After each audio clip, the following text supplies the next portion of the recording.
Why do you want to tour? Why do you even want to develop a show?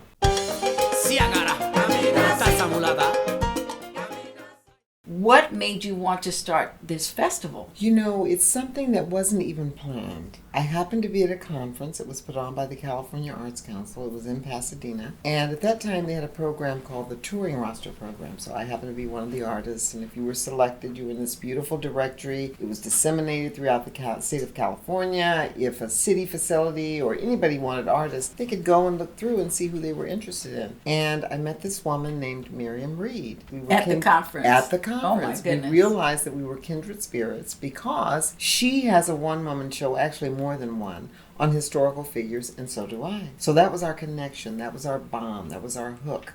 So by the end of the conference, they pulled everybody back into this huge room. There were a lot of participants throughout the state. And they asked if there were any announcements. So Miriam had the bright idea, the visionary idea without even knowing it. She said, Adilah, what if I go up and see if there are any other solo artists here and if we can collectively support each other? I said, I think it's a great idea. She went up, made the announcement. People came back to the rear of the room. Actors, dancers, storytellers, performance artists. We were like, we're on to something. So two women said, we have the Burbank Little Theater. Want to meet there for our first meeting? And by the end of the first meeting, the Los Angeles Women's Theater Festival was born. What happened to Miriam? She's still around. She lives in Oregon. Okay. So she's no longer in California, but she's still a part of us. She sends little notes, rah, rah, keep going, keep doing it. She's a donor, so she has come back periodically throughout the year. So she's still very much a part of us. Well, thank you for keeping it going. She sparked the idea, but she was the spark. I've been the anchor. She was the spark. Oh, man. From your beginning with the festival, did you know that it was going to be this long-lasting? No. When we began, we were just a group of women who were solo artists. We didn't have a solo festival at that time in Los Angeles. The year before, the Women's Theater Festival, it's the oldest solo festival for women. It's in Philadelphia. They had come. They were at UCLA. I was one of their performers. I thought it was successful. We got great reviews, and I even got a little write-up myself. By the end of it, though, they said, this is not our cup of tea. LA is too schmoozy. It's too celebrity-driven. We're going back to Philadelphia. So when we met, I said, how about we pick up the torch where they left off, because they had brought it the year before. Let's not stop this. And so as a result, we have become the oldest solo festival for women in LA. Wow. And what made you want to just do women? There's enough work, I think, for men. Statistically, they have more work. Television, film, stage. I mean, it's just the truth. And we felt that we needed to make sure that we took care of ourselves as women, and that we were empowered, and that we have our own opportunities, and that we would not have to wait for the telephone to ring from an agent. We could actually do our stage work. What were some of the challenges in the beginning? No money. That's always a challenge. We were a group of solo artists. We didn't have any official sponsors. We had nothing. And it's amazing to think that we started in July of 1993. By March of 1994, we had our first festival. No official sponsors. It was our own money. We made it happen. We put the word out. We got submissions. And it's amazing when I really think back on that we did it without any kind of outside support. One of the things in the Bible that I love is using what's in your hand. God tells Moses, what's in your hand. And it starts with that staff. Yes, what's in your hand. And to me, the festival is a what's in your hand kind of thing. It's right. What do we have? What can we do? How can we disseminate it? And how can we develop and make it grow? And that's what we've done. So here we have produced over 500 solo artists from around the globe, offerings in the schools, LA Unified School District, over 3,000 youth. We have had outreach programs to senior citizens, ex-offender women, low-income artists, at-risk youth, you name it. That's amazing. That's right. If you could tell your younger self something about walking through this journey with this solo festival, what would it be? We sort of did all the things we needed to do starting out. We got our supporters. We partnered with others. We had excellent talent. So we really, from the beginning, really pulled together the elements that we needed. I guess if anything, I would tell myself would be allow yourself to disseminate more, to delegate more, because in the beginning, the founders did everything. And that's a lot. So over time, I've learned how to delegate more. So I don't do near as much as I used to do in the old days. I don't have the energy. I don't have the time. I don't have the desire. And we have a great team. What are some of your biggest accomplishments results? Well, certainly having produced over 500 solo artists, just like I said, and the 3,000 youth and outreach to all the groups that I just mentioned, those have really been some of the major things that we've accomplished. And we also have something called Wind Down Wednesdays. It's like a mixer, so people can come and mix with us. So that's sort of been something newer. Our empowerment. And when do you do that? Is that a weekly It's periodic. thing? Or? It's periodic. So we've partnered with a number of restaurants. They provide the venue, the hors d'oeuvres, or the little snacks, and we bring in the talent. We bring in people that maybe have never been to their restaurant. Empowerment Day, I would say that's one of the major accomplishments. That's part of our educational arm. We've brought together solo artists in need of all this information to take their work to the next level. And it's a full day. And it's a full day. So all the way from creating a solo show, as I mentioned earlier, marketing, how to tour. Each year we end with a group of women who are working women, solo artists, so that the artists who are just starting can go, wow, they actually are making a living doing their solo work. So we always end with the empowered women who have crafted a career as solo artists. Why do people do these shows? What is the purpose of having a solo show? There's so many motivations. When I did my workshop yesterday on touring, that was a question I asked. Why do you want to tour? Why do you even want to develop a show? And I think there are a lot of reasons. Sometimes people want to create a show because they want to tell their story. And they feel like it's a story that needs to be shared, that it may resonate for another. It may help somebody else. Then you have those who want to develop their shows because they feel like, I've been an actor so many years. This would be a new frontier. I've never tried to do a solo show. Let me try this. It's a whole new genre. Then you have those who feel like, I want to make some money and I want to be able to have my own vehicle. So I want a solo show because I can control that. I don't have to wait for anybody else to okay me. I don't need a green light. I can do it. In my case, I think it's important to not only think about making the money though. I think it's important to think about touching hearts and souls and spirits and perhaps even being a healing agent in some cases for the kind of stories that are being told. And we've had many stories with our 500 women. You name it, the subject, we just about had it. You personally have a solo show that I think is a tremendously educational show. Yes, because it is. You talk about all these African American women That's right. who made a difference. That's right. What made you want to do that particular show? That's a really specific. That's very specific because you're talking about portraying historical figures, keeping history alive. That's very different than someone just taking a personal story that they want to develop and really get out there and share with others as well. They're both very valid. I had been touring with a company called the African American Drama Company in San Francisco. They had a one-woman show, a one-man show, both historical figures. I was with them when I lived in the Bay Area. Then I moved to Los Angeles, and I thought, maybe I need to create my own show. Choose some other women that they're not really portraying and keeping alive historically, so I can continue the work they've begun by my own work. Also, one time, usually the male would do his male characters and I'd do mine, historical figures. So I would open for him and then he would close. But this one particular time, and we did colleges and universities, this one particular time he wasn't with me, it was only me, and they gave me the check and they didn't seal it. And I opened up the check and I went, oh my goodness, so that's what he's getting for me, doing his show. Wow. Oh, maybe I better think about creating my own work. So there were a number of reasons that made me think it's time now for my own vehicle. Wow. Guess what? I've got this fabulous little bundle just for you because you are a fabulous actor. I got it for you. So what do I got for you? Let me tell you what I got for you. I got the PR cheat sheet, which every actor needs. You need to know how to do your own PR until you get that job where you can pay for a PR person. Then I have the 12-step audition. That's another cheat sheet. Sometimes you get freaked out at auditions and you don't know what to do. Well, my 12-step audition cheat sheet will help you and guarantee that you will slam your audition every time. And the third thing I got for you is the casting sites. I have a list of casting sites so you can go and just submit yourself for that next big part. How does that sound?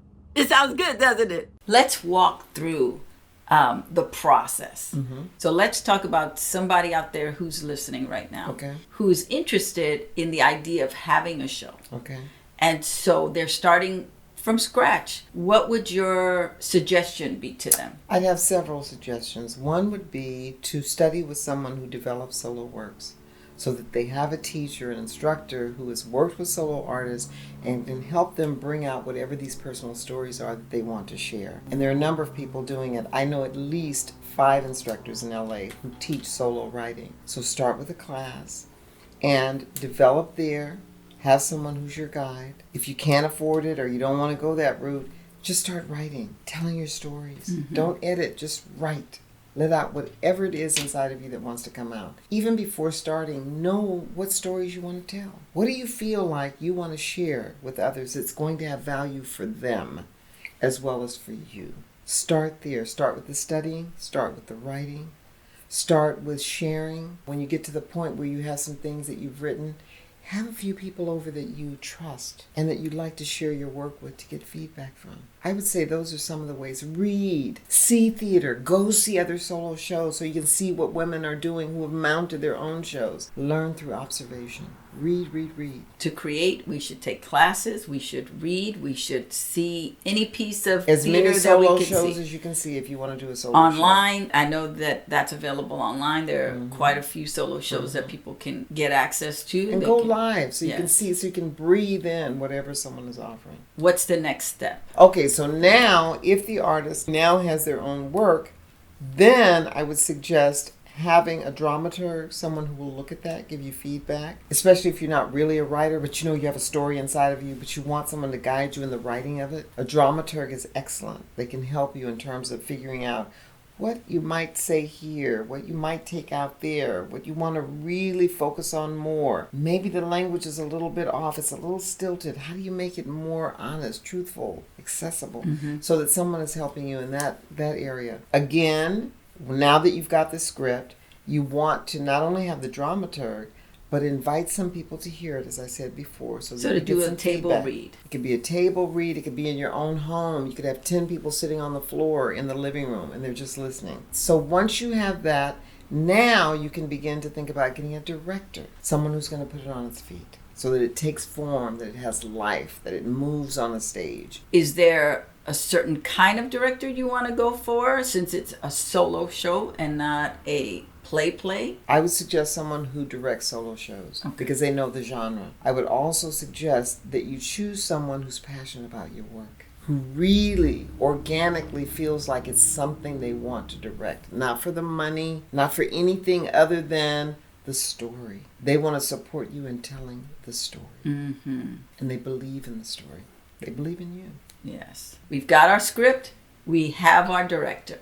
What's the next thing? So now that we've got our director, now we want to think about where are you going to put it on its feet? Might you go over maybe to the White Fire Theater? They produce solo shows. Maybe you can get a night over there 4 Mondays in a month of May or whatever. Or you might go to Highways. They produce solo shows. You might submit for festivals, the Hollywood Fringe. You might submit for the Los Angeles Women's Theater Festival, United Solo in New York, the Edinburgh, in Europe. So you might want to begin to think about where you actually want to put it up so that it's fully mounted and an audience can come and be a part of it. Because the show is not alive if it's staged until you have the audience in their seats. They can submit to festivals, but would you suggest they go directly to festivals before they've really worked it out? No, I think they need to work it out. Get all the kinks out. So if you're able to have a theater that does solo shows, produces solo shows and says, okay, we'll give you a night. Take advantage of that night. Have it as tight as you can with your director, the dramaturg you've already worked with. Invite everybody you know to come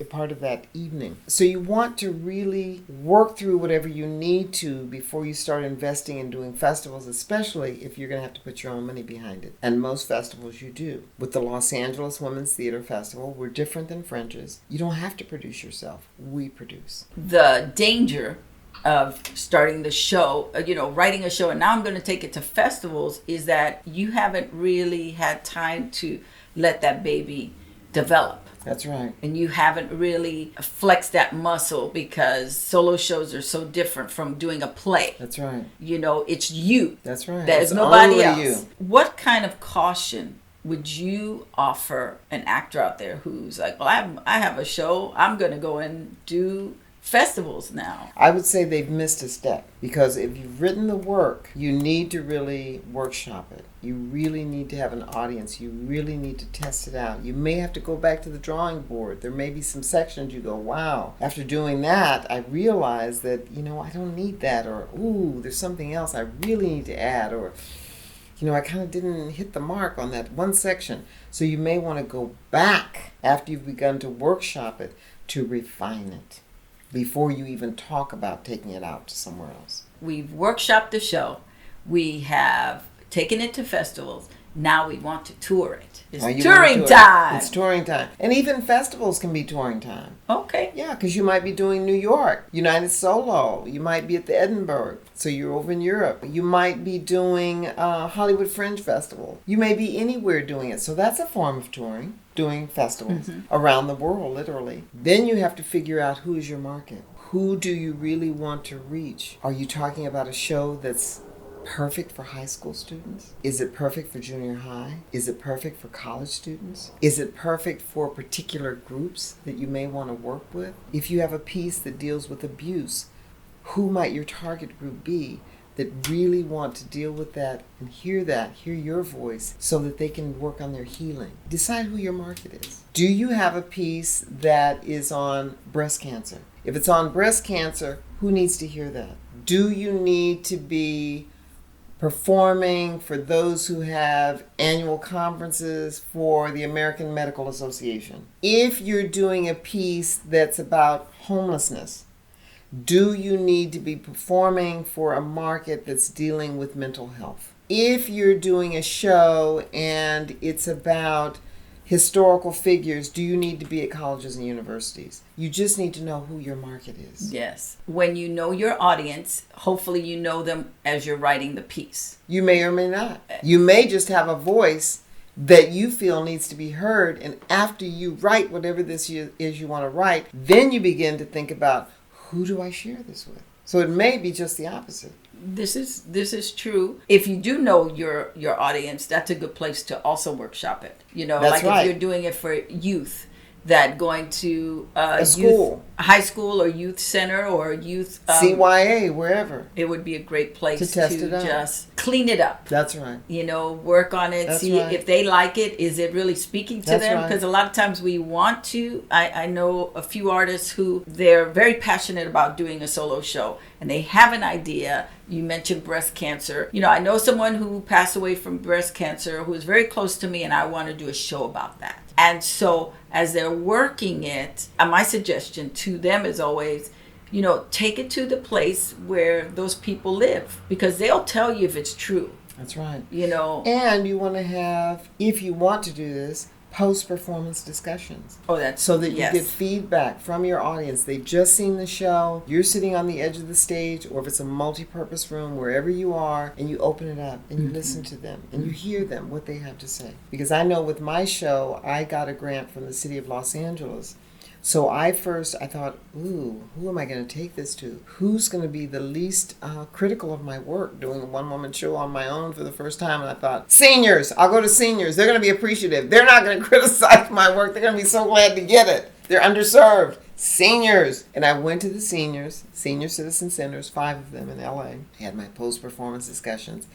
And I remember really clearly one woman said, baby, this is wonderful what you're doing, but you need to take it to the youth. They need to hear about these women. So that was useful, because then I thought, aha, I need to really get into the schools. I really need to share the work with the schools. It helps when you have these post-performance discussions. You never know what you're going to get, and something may be very useful for you. Excellent. You just made a point of, I got a show. How do I make money from this? You mentioned that you got a grant. I got a grant. So they have their show. They know their audience. They're trying to figure out finances. What would you say to them about looking for grants? They can go online. The city of Los Angeles has individual grants, a COLA program they call it. They also probably have other programs that can be applied for. The LA County Arts Commission, the California Arts Council. Every state has arts councils. So if you're in a state other than California, you can Google to find out who are your city art councils, your counties, your state, NEA, that's national. So a lot of the work can be done by going online. And then if you're interested in doing colleges and universities, you can go to my biggest market was the National Association of Campus Activities. Also so known by as going NACA. there, that's right. So by going there, I was able to do both regional conferences, national conferences, and people were able to see my wares, and colleges and universities could then come to my booth when they had booth hours, and from there we begin the conversations, and then hopefully a booking would take place. And so the regionals and the nationals it's like a big audition, right? You can say that in that if you're selected for a showcase and they're highly competitive, not everybody's going to get one, and they're very expensive. Joining organizations like NACA, very expensive. In the old days, it was a videotape. Now you have your electronic press kit. You submit, they select you, you get a showcase time. Those who attend can come to your booth. They may be interested, and that's where the conversation begins. You follow up. After you go home, they go back to their schools. Many times they have their student affairs, students who will contact you, the student union, different groups on campus. So a lot of times you're dealing with the students when you're talking about colleges and universities, not really the staff. They want the students to learn how to produce. Let's talk submission for your festival. If someone is interested in submitting their stuff, what is the process? The process is they would find out what dates we're receiving submissions. Usually it's April through September. And they would send us everything that we asked for on the application. And that would include an electronic press packet. They would have a cover letter. They would have their photos, their action shots. They might have flyers from other things they've done. A whole number of things that we ask them to submit, the submission fee. All of that's included, and then they would submit where we would ask them to submit. And then we would include them with our submissions. We have a screening panel. They go through every single one of the submissions. They rate them, discuss them. If you make it to round 2, then you're looked at again, and then finally we look at the ones that we want to make an offering with. So it's a process. It's quite a process.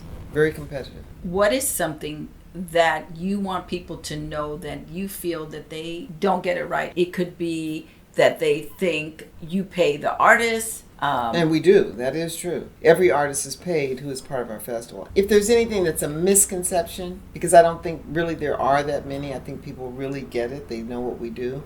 They read our mission statement. It's very clear. If anything, I would say that sometimes people might think, oh, it's a Los Angeles Women's Theater Festival. Only women can be involved on every level. And that's a misconception. That's untrue. From top down, we have men who are involved with us. Board of directors. We've had advisory board members who have been males. We've had males who have been part of our tech team. We've had production team members who are males. We've had males on our screening panel. We've had males all the way down. And we've even had male performers. Once we had a program called A One Night Stand. It was all men. So that's a misconception. If anything, I would say the misconception thinking that you have to be a woman or you can't be a part of the festival, even our volunteers, males. So that's not true. We welcome men, we honor men, we love men, and they're very much a part of us. The festival is happening here in Los Angeles. You can go to lawtf.org. That's right. Can they show up at the door? They can show up at the door. We're not going to guarantee they can get in, so I would get my tickets online if I were anyone who's interested. It is going to be fantastic. Find someone who you would like to share this experience, because it is an experience. It's wonderful. Thank you so much. Filled with love and creativity, and these women do amazing work. They just put on such a great show every year. So don't miss it this year. Check out the Los Angeles Women's Theater Festival at lawtf.org so you can find out everything there is to know about the Los Angeles Women's Theater Festival and Adilah, and find out how you could get your tickets, how you can submit for the next year to put your show in, and how you can find out about all the wonderful performers that are going to be scheduled. And how to volunteer. Also look up how to volunteer, because right. It really is worth it. I got to do it for a couple years, and it was extraordinary. You learn so much, you meet terrific people, and you get to see wonderful work. So let's talk about you. Okay, so we're through with the festival. I want to talk about Adilah Barnes, the artist. Okay. What got you into doing acting? I was 16, So I was a teenager. That was a long time ago. And I was in Project Upward Bound. It's a national program to prepare you for college. And this was at Chico State. I grew up in a little town called Oroville in the Sacramento Valley. And that first summer, after my sophomore year in high school, we had a choice of which electives we wanted. And I thought, wow, drama, I've never taken an acting class. I think I'll take that. And I played the Queen in The Ugly Duckling, and I thought, wow, what a powerful character. And my mother was there, and she was applauding proudly, receiving the play, and that made me feel even more proud. And also, it was a play that was non-traditionally cast. So here I was, African American, playing the Queen. My husband was Anglo with dark brown hair. Our daughter was Anglo with blonde hair and blue eyes. Her suitor was African American and darker than me, and I thought, wow. So our director chose who he felt was best for the roles. It had nothing to do with our races. Nothing to do with our races. So I began theater believing that I could play any role and anything was possible, and I had no limitations. So I began in a very empowered way. So you were up north. What brought you to Los Angeles? So there actually was a journey. So born and raised in Oroville, California. I lived there until I was 18.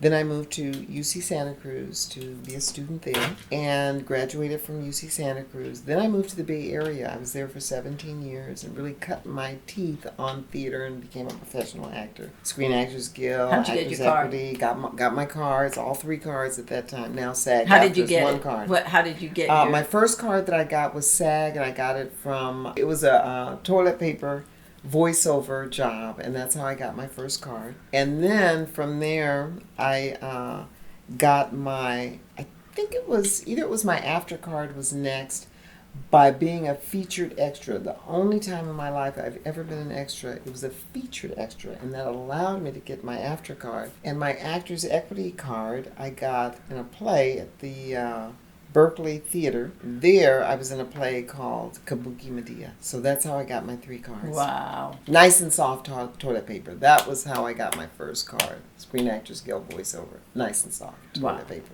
So you started learning your craft up north. I began up north at 16 and Upward Bound, then to UC Santa Cruz, then in the Bay Area, and then from the Bay Area to Los Angeles. Okay. I came here with a show from the American Conservatory Theater in San Francisco, ACT. We brought Joe Turner's Come and Gone, and that's what guided me to Los Angeles. I came with a show. I came in the most protected way an actor could come. Wow. And it sold out at the Los Angeles Theater Center. At that time, they had a company, and they had a relationship with ACT in San Francisco. So we brought Ma Rainey down first, which I understudied for. Then we brought down Joe Turner's Come and Gone. Everybody in town came to see the show, and I got 3 film roles in 3 months coming down to do Joe Turner, and I was like, wow, the writing's on the wall. It would have taken me 3 years to get 3 roles in the Bay Area. It's time for LA. And then I made the move.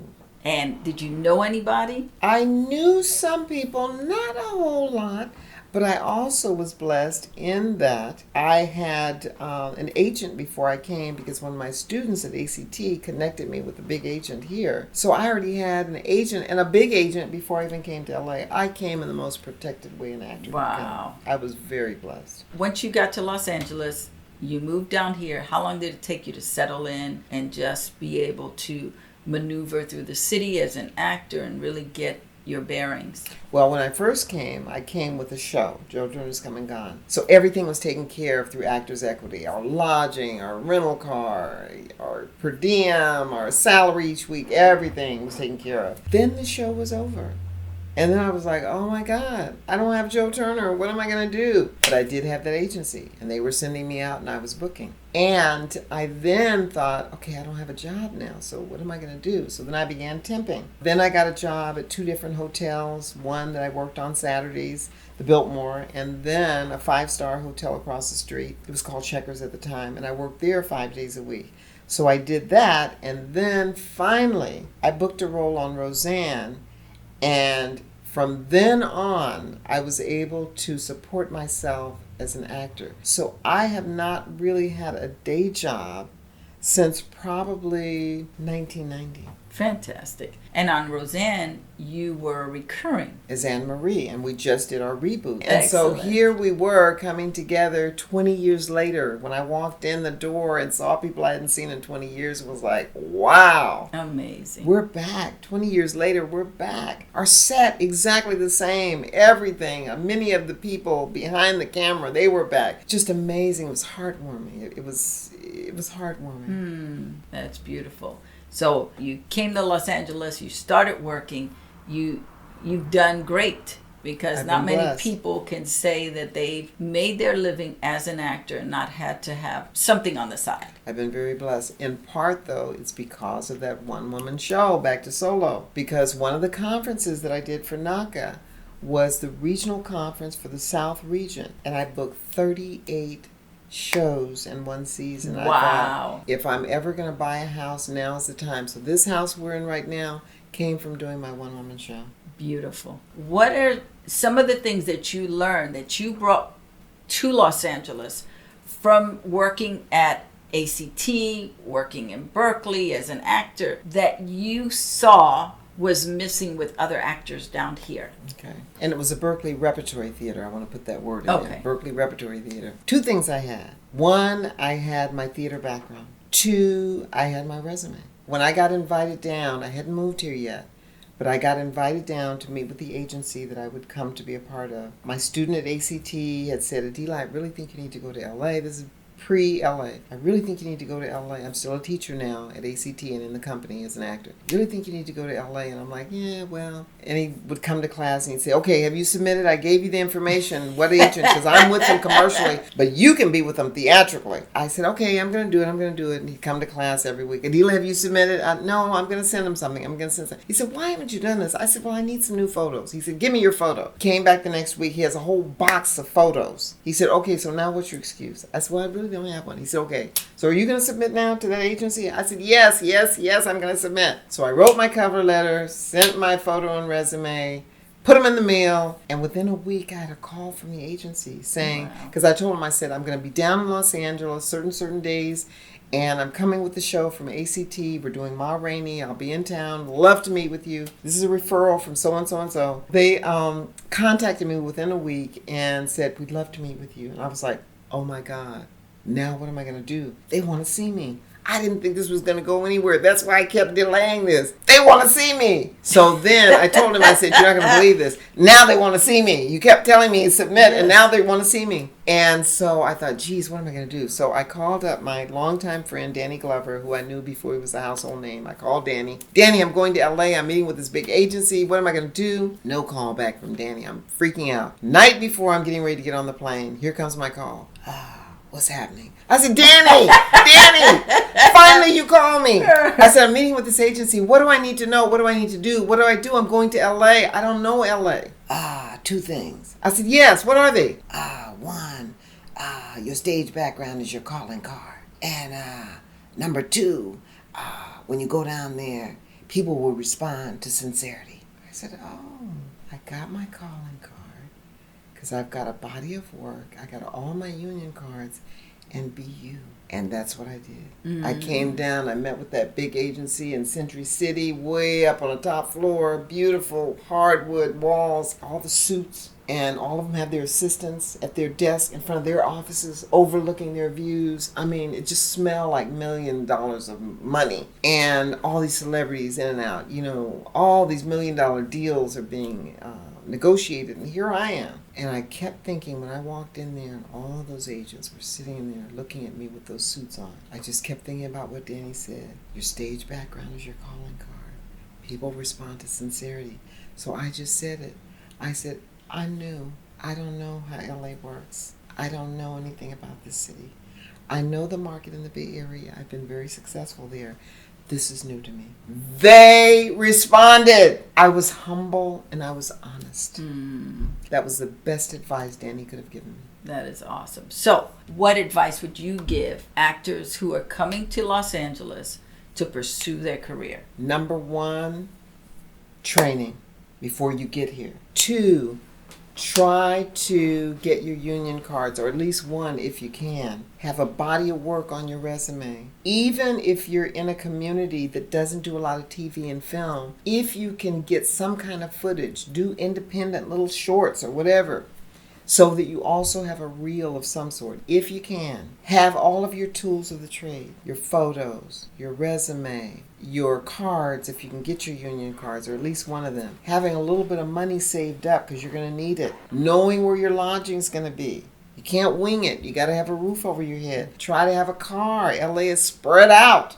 You need to be able to get around. Try to make contact with people you know here so that you have a security blanket. You have people that you know. You have people who are going to be there for you. Really make sure that you've done your homework. Read books about LA, the business, the industry, so that you really know what you are embarking on. And I would add to that, use the internet, all the social media that's out there, Facebook, Instagram, Twitter, that you can start connecting with people that are here in Los Angeles so that you start getting buddies. Facebook, I think, is great for getting into groups, acting groups, theater groups, that you can start getting information. That's right. To help. When I came, we didn't have we social did not. media. No. So that wouldn't have even been something I would have thought about because we didn't have it. So I didn't know that. So I had to do the old school way when I got here. Now actors have access to all these things that you're talking about. So they can really take advantage of that. And you really want to make sure that you train before you get here. When you get here, connect with people. Go to classes. Take classes, sit in, audit, meet people, go to the gym. A lot of actors work out. You're going to meet them there. Take care of yourself. Have a good diet. Make sure that you're going to that gym. Meditate, do yoga, Pilates, whatever you need to do to center yourself. Have a spiritual base. If you don't go to church, have your spirituality so that you have something that grounds you. Yes. Maybe having a 12-step program that it you may go mean to. that too. Yeah, because know who you are as much Yes. as you can so that you're not at the whims of Hollywood. A lot of people, especially if they're young, they come here, they don't have that. Yes. They don't have a grounding and they're eaten up by LA.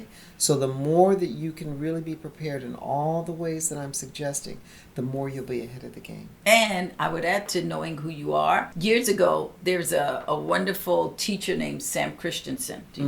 Yes. Who was a casting director, and then he became a teacher to help actors figure out their brand. Yes, I know his name. I never worked with him. I know And his name. Sam had a thing where he would send the actors to the airport with a clipboard and 20 to 30 questions. And you would hand the clipboard to a stranger and say, could you look at this clipboard and see, how do I fit in?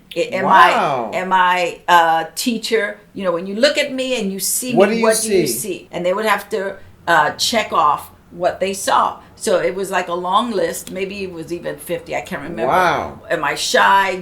How do I come off? Could I be a police First officer? impression. Yes. You would try to do close to 100 of these little things where you would get as many people as you could who did not know you at the airport. Wow. Or a bus stop, but usually he sent everybody to the airport. And you would just say, hey, would you mind filling this out? It'll only take you like 3 minutes. And most people have time. They're waiting for something. They check it off. And then you would go back home and you would compile that list of anywhere from 30 to 50. And your top 5 would be in the ballpark of what you were selling, because all these people can't be wrong. If they're seeing something that you're not, it helps, especially for young people. That's an interesting exercise. Even older people, but young people who want to be everybody. You know, I'm not good enough by myself, but if I could be Beyonce, or if I could be, you know, whoever the new person is, instead of saying, what is it that I have? And just, you know, because Los Angeles is film and television, you are judged a lot of times when you walk in the room based on what you look like. That's right. But there is a lot of theater here. A lot of people don't know that. There's a lot of theater. We have more small theaters than any other city outside of New York, I think is true. And it's gotten a lot better. And we might even be number 1 now. Some good theater here. So when people first come out here, in addition to having trained, having their money, knowing where they're going to live. Support system.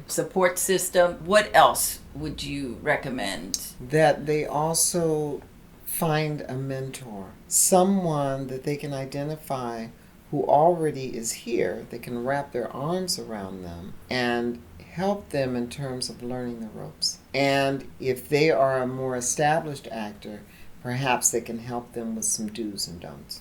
What is one of your pet peeves as an artist? I don't have a whole lot, but I don't like it when people come up to me and say, oh, you're an actor. Perform something, do something. I'm like, you gotta be kidding. I don't perform at the drop of a hat. So if anything, that would be a pet peeve. I hate it when someone says, do something right now. Let me hear a monologue. I'm like, are you kidding? What's one way you fill up your creative well? I really try to take care of myself. And that's something that's ongoing because I'm a workaholic. So I'm really... Not you. Yes. So I'm really, and you know this about me, so I'm really trying to learn how to find more balance in my life. And now that I'm starting a new year, birthday today, hopefully that's something that I will really, really, really commit to myself to do more of.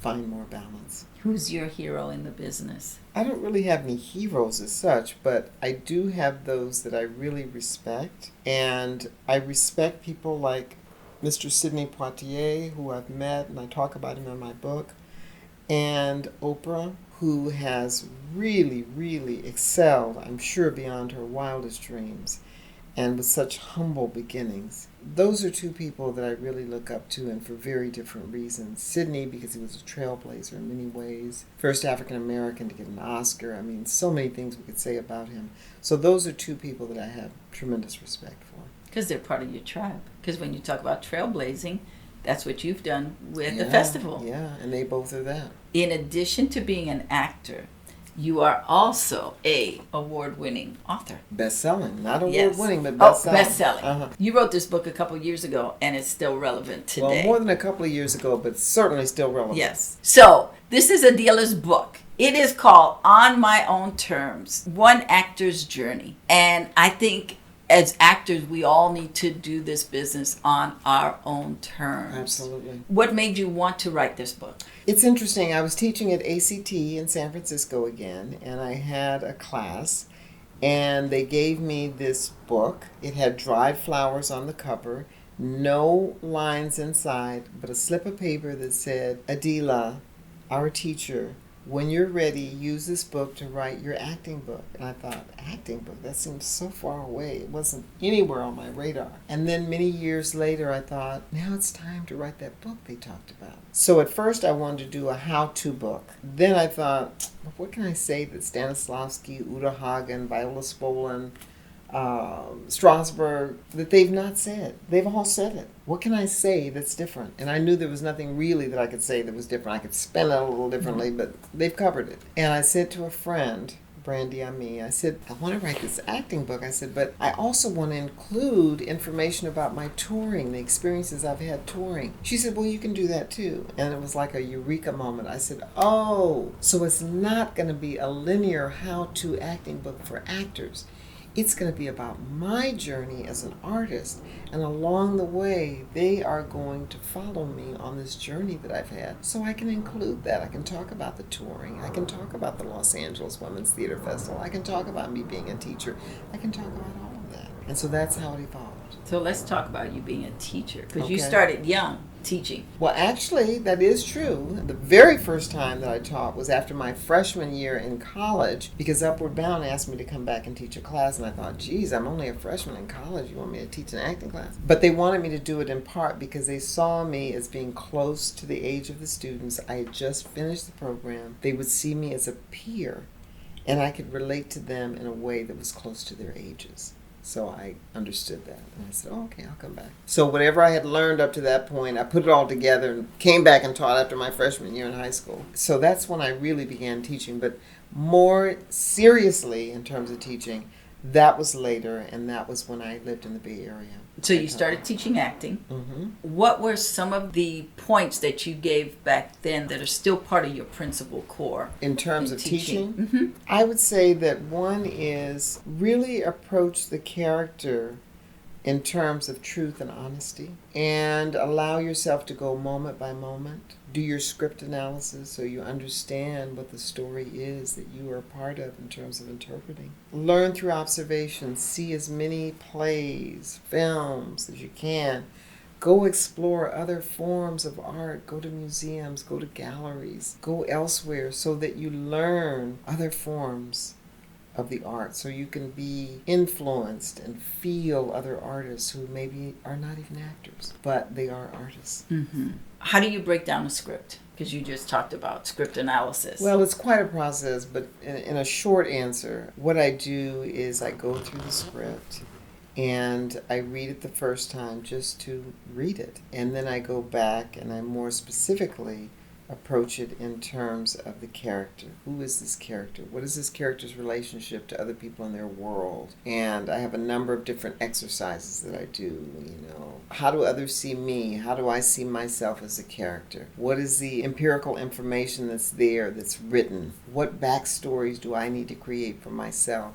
It's a whole process. There's a lot involved in it. But in a short answer, those are some of the things. When you get the sides for an audition and you're going in, what is it that you check off right away as you're getting ready to do that audition? Well, one thing I want to do is to go in prepared. So I'm going to spend time with the sides, with the scenes, so that I understand it. I have a sense of the character. If I can, I want to read the whole script. You don't always have the luxury of the whole script. But if I do, I want to read the entire script because that'll allow me to really enter the world of the character. So number one, be prepared before going in. Number two, make choices in terms of what I'm wearing that kind of suggest the character so that sometimes they're not that creative, but if they can see you sort of looking like the character, that might help in terms of them visualizing perhaps if they choose you. And I would say number three, to not get caught up in conversations with other actors sitting out there. A lot of people see auditions as reunions. They're so busy talking and getting caught up. Next thing they know, their name is called and they're not even ready to walk in the door.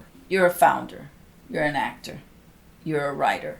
And you also have a writer's retreat that people can go to. That's right. So let's talk about that retreat. It's for women. It's in Sharpsburg, Georgia. It's about 30 minutes south of the airport. Women have come from all over the world. I've had women as far away as Ghana and Africa and Puerto Rico. So women come, they've got their laptops, they've got their suitcases, and they're there to continue the work they're doing as writers. So they may be writers who are from the genres of autobiographies. Maybe they're working on a biography of someone else. Maybe they're creating a solo show, one-person show. Maybe it's academic writing. I had somebody who came and did journal writing, putting all of her journal entries together. I had someone who came and she was working on a children's pictorial book. Many different types of writers who have come to explore their craft and have a quiet, beautiful space, very woodsy, to create their work and be away from their own environment. What made you want to give this to women? I decided I wanted to do this because once I had the property in Georgia and I knew I wasn't going to be there all the time, I thought,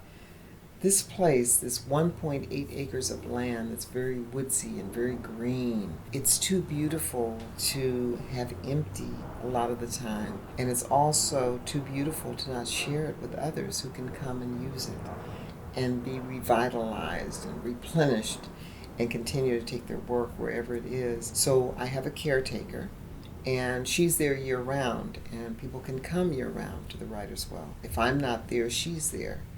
And if I am there, or even if I'm not, once they are settled in, we have our consultation. We talk about what they're going to be working on. We talk about what their writing schedule is going to be, whatever it is that they're setting as their goals, so that they have a clear map of how they want to use their time while they're there. And then they're off to their own devices to create.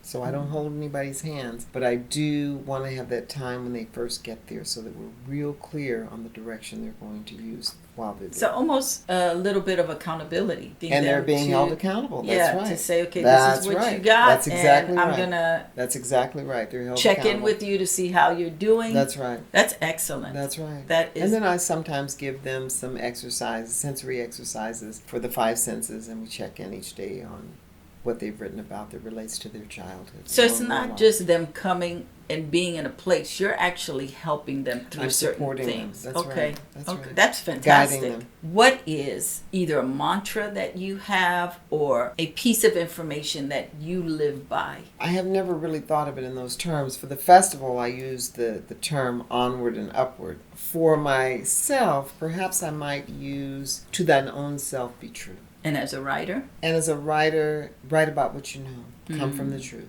What is so fantastic about you is that you get stuff done. Well, thank you. And I have a whole team that supports me. But you are a driving force. Yes, that's true. Because I've seen you in action where there wasn't a big support team behind you, but you had it in you to say, we got to do this. This has to get done. We got to do this. Everybody doesn't have that. That's true. And especially people of color, because we are so into being a victim a lot of times, you know. And sometimes we just are not trained. Yes. We haven't had the mentors, and we don't really know how to go about doing things. We want to do it, but we really don't quite know how to do it. You know, that's why those of us who know what we know, we're responsible for what we know. Absolutely. And for sharing it. Each one teach one. You have been a tremendous mentor to so many, and God willing, you'll continue to mentor. Thank you. Your fruit will show up in ways that will amaze you. You were talking about Oprah, and you said that even she probably didn't realize what she's got. And I pray that for you, that your dreams will show up bigger than what you could have ever hoped or imagined, that retreat becomes so big and the festival becomes so much bigger. It is grand and it has done a lot, and that it just continues to blossom and grow and be around even when we're gone. And that so it is. It keeps going. And so it is. You have affected and infected people with art. And That's a great thing. And we have been blessed to have artists from at least 7 other countries around the world. Having been a recipient of your supportiveness of artists, one of the things that I think are your greatest assets is that you really help artists blossom where they are and just receive that they're an artist without condemnation, without limitation, without judgment. Yes, that's a gift. You know, we're in Hollywood where everybody makes judgment on you every single day. And to be around someone like you who says, just do it. Just put like it out. Nike says, just do it. You can get to the other stuff later, but just let it be born. That's right. I thank you so much. And I thank you for our community. If they don't thank you enough, I'm thanking you for them. Well, thank you. Past and present and future. Thank you so much.